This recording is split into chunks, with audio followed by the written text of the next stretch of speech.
बिस्मिल्लाहिर्रहमानिर्रहीम। इय्याका नअबुदु व इय्याका नस्तईन। या अल्लाह तेरी ही इबादत करते हैं, तुझी से मदद मांगते हैं। औरंगज़ेब आलमगीर एक बड़ा नेक, इल्म, दोस्त और खुदा तरस और दयानतदार बादशाह था।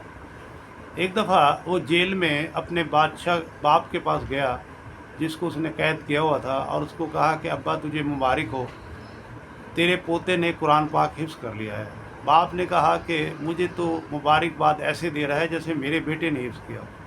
ये सुनकर औरंगज़ेब वापस आ गया और ठीक 1 साल के बाद उसने जाकर वालिद को कहा कि आपको मुबारक हो, आपके बेटे ने कुरान हिफ्ज़ कर लिया है। यानी कि बादशाह ने 1 साल में कुरान पाक हिफ्ज़ कर लिया। औरंगज़ेब आलमगीर जब दुनिया से जाने लगा तो उसने लोगों को मुखातिब करके बुलाया और कहा कि तुम लोग मुझे कई दफ़ा कहते थे कि आपके हाथों में हर वक्त स्याही लगी होती है और आपकी उंगलियों में सुराख भी हुए हैं, इसकी वजह क्या है? मैंने आज तक तुम्हें नहीं बताया था। अब मेरा आखिरी वक्त आ गया है तो मैं ये राज भी उठाता जाऊं। उसने कहा कि मैंने सारी ज़िंदगी आवाम के ख़जाने या शाही ख़जाने से 1 रुपया भी खर्च नहीं किया। मैं किताबें लिखा करता था और मेरा ग़ुलाम उसे बाज़ार में बेच कर आता था और उसकी आमदनी से मैं अपना घर चलाता था।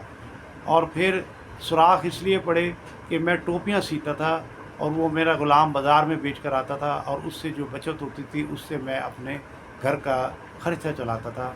यानी ऐसे बादशाह अगर मुल्क पर होंगे तो अल्लाह की रहमतें और बरकतें पूरे अवाम पर होंगी, और जब लूट खसूट करने वाले करप्ट और बेईमान हुक्मरान होंगे तो फिर मुल्क में रहमत और बरकत कहाँ होगी।